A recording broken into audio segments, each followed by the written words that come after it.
Everyone, my name is Alicia Jackson, licensed professional counselor, and welcome to my channel. Today, we're going to talk about self-sabotaging behavior, how frustrating it is, and explaining why it happens. Like, why does this happen? Why do I sabotage things that I don't want to do? Like, I don't want to do these things, but they happen anyway, and I'm trying to make progress. This is so frustrating. Why does this happen? So I want to utilize internal family systems, as I am an IFS therapist, to be able to explain self-sabotaging behavior and help us to get a better understanding of our behavior in ourselves. Before we get into it, please subscribe to the channel. If you get anything from the content, of course, like the video and comment below. Let me know your thoughts, as internal family systems has a unique approach explaining our human behavior and really understanding us. But once you really get a grasp of the model, it completely makes so much sense how we show up, how different parts of us can take the reins when they feel like we are not safe and we are in danger. So let us jump in.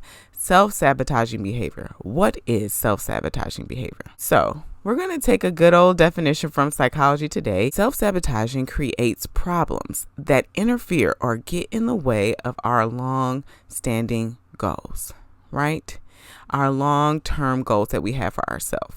We want to, if it's a fitness goal, we want to get to a certain level of fitness, right? But then there's a part of us that wants to procrastinate going to the gym and say, hey, we don't have to go today. We don't have to go today. And so that's getting in the way of our long-standing goals. That's just an example. If we're saying we want to have meaningful and healthy relationships, but then there's a part of us that says, hey, let's just isolate and stay in the house and let's not engage with other people. That's a self-sabotaging behavior that gets in the way of our long-standing goal of really wanting to have healthy relationships and really wanting to have connection. And so what is happening? What's getting in the way? I have one video that is what is IFS that's on my YouTube channel, so check that out. There goes into great detail about what IFS is. I also have one that's a shorter form, that's a TikTok as well. And I posted one psychodrama. I'm going to post some more as well, just kind of showing how IFS kind of can show up in our minds and internally. So check those out. But so in life, we experience things, right? We experience things that are fun and exciting. And then we also experience some things that are distressing and can bring us pain.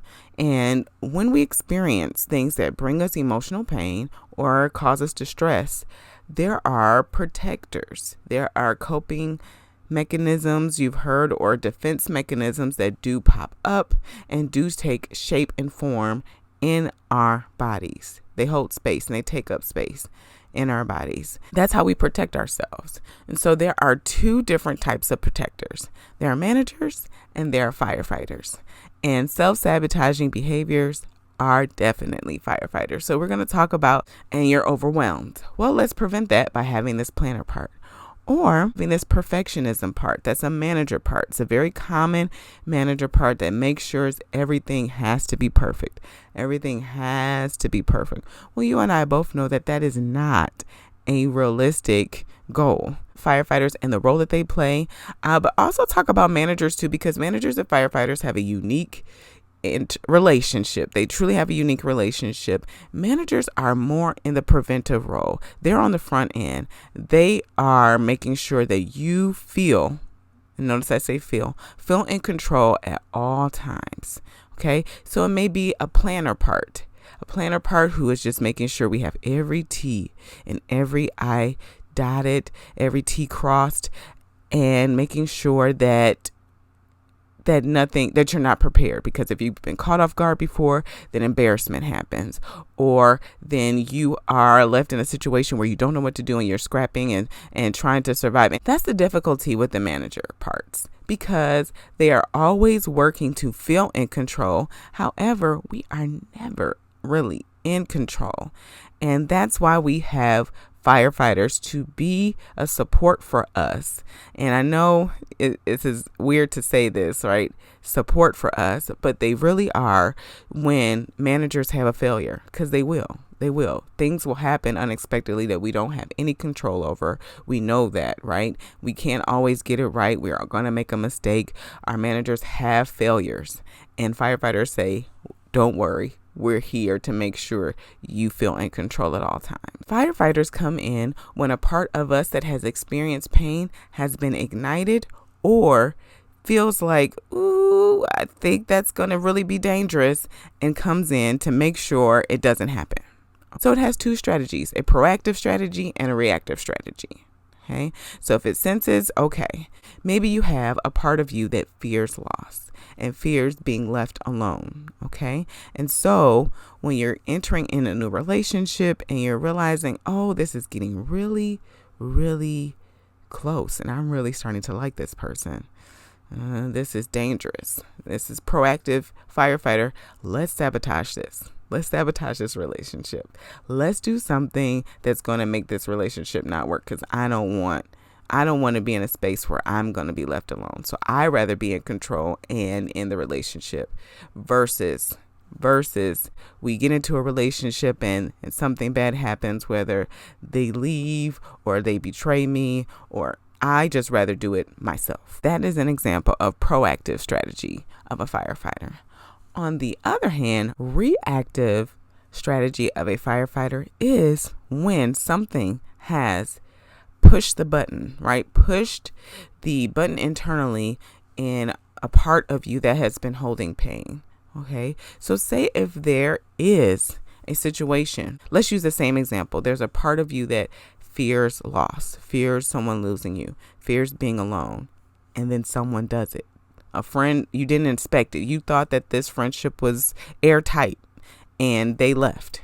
Firefighter comes in to use substance use or self-harm. These are ways that the firefighter comes in to soothe the pain. Firefighters do not care about the damage that they cause. If you think about it, firefighters, if we're taking the literal sense, and this is why we call them firefighters, because let me tell you, there's a part of me that wishes they were named something different, but what they're named is so accurate. Firefighters do not care about the condition of the house that they are trying to extinguish or save. They don't care. They're just trying to get rid of the fire. They're trying to soothe the pain that has been ignited. Okay? So they don't care about the curtains. They don't care about the carpet. They don't care about the belongings inside of the house. They have one job: to get rid of the fire.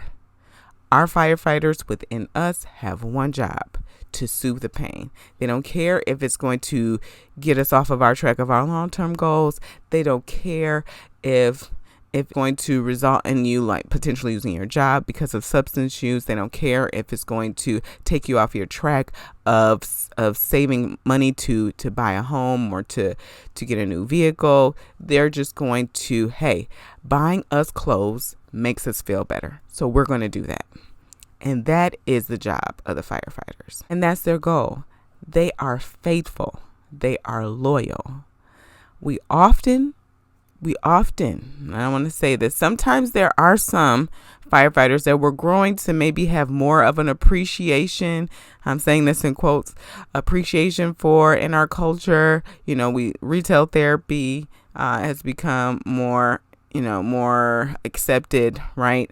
But because we all struggle maybe in that area, or at least maybe I do. But firefighters are very often shamed. They're very often shamed in our culture. And so a common firefighter is a rage, substance use, self-harm, gambling, emotional eating, disassociation.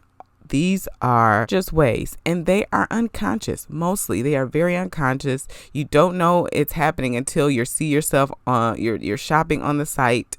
You are in the drive-through at McDonald's. You are going into the liquor store or the dispensary. You are activated. You are ignited or triggered. You are experiencing something that has ignited a pain within you, and you have to, and your firefighters have to soothe it. They have to soothe it. Remember, I said firefighters are loyal. They are loyal. They will not stop until whatever is being activated is healed and addressed. And so that is the issue. That is the key. You see a lot of people say, okay, oh, you need to go to substance use treatment. You need to go to rehab. You need to just work out if you're having issues with your weight.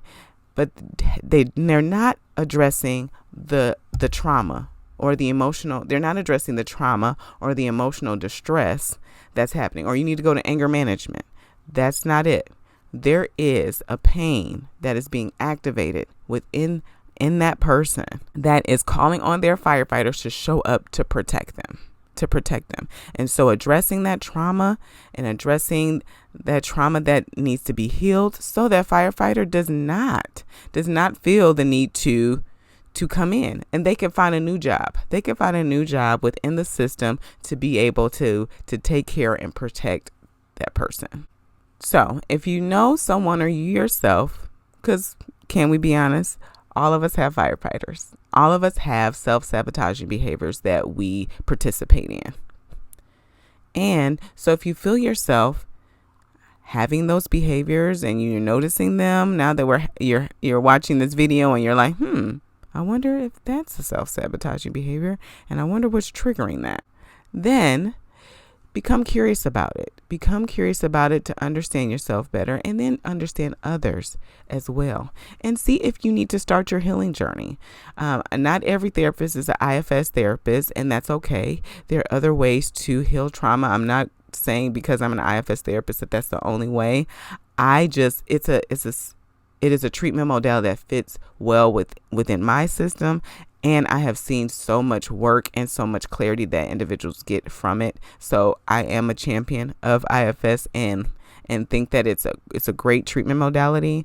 And at the same time, I know that there are different treatment modalities out there that are helpful as well. Lastly, I'll leave you with this. This is what I'll leave you with.